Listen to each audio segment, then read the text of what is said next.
হেই বাচ্চারা, আজকে আবার চলে এসেছি তোমাদের কাছে টমেটোর ভর্তা বানানোর জন্য। সরি, টমেটোর চাটনি।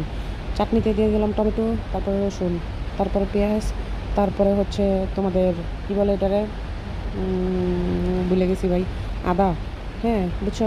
তারপরে দিলাম কতগুলো মরিচ। মরিচ দেওয়ার পরে এক পর্যায়ে এটাকে দিয়ে কিছু গোলমরিচ, সাদা এবং কালা দুইটাই, তারপরে লাড়াচাড়া করবা কিছুক্ষণ। লাড়াচাড়া করে এটারে ঢাকনা দিয়া সুন্দর, ও সরি, লবণ দিয়ে নেই, দাও লবণ দিয়া, তারপর সুন্দর করে ঢাকনা দিয়া ডাইকা দিবা, বুঝছো না? তারপরে ঢাকনা দিয়া ডাইকা এটারে এক পর্যায়ে কিছুক্ষণ পরে উড়াই লাইবা, উড়ে আবার লাড়াচাড়া লাড়াচাড়া করবা।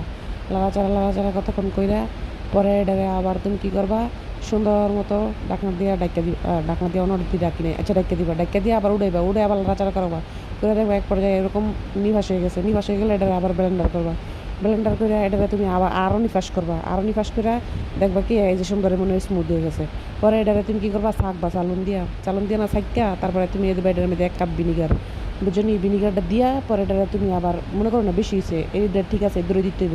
পরে দিবা চিনি, চিনিও 1 কাপ দিতে হইব। পরে দিবা কত বিট লবণ, দিলে দিবা, না দিলে না, এটা তোমার ইচ্ছা। আমার কি এরপরে এটা তুমি আবার লাড়া দিবা, লাড়া দিয়া এরপরে তুমি আবার কী করবা, সুন্দর করে লারিং চারিং করে দেখবা এমন বলকাইছে।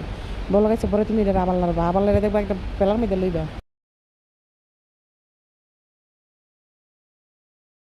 দাগ টানবা দেখবা কি সুন্দর মতো এদিক সেদিক হইতেছে না, তার মানে এটা হয়ে গেছে।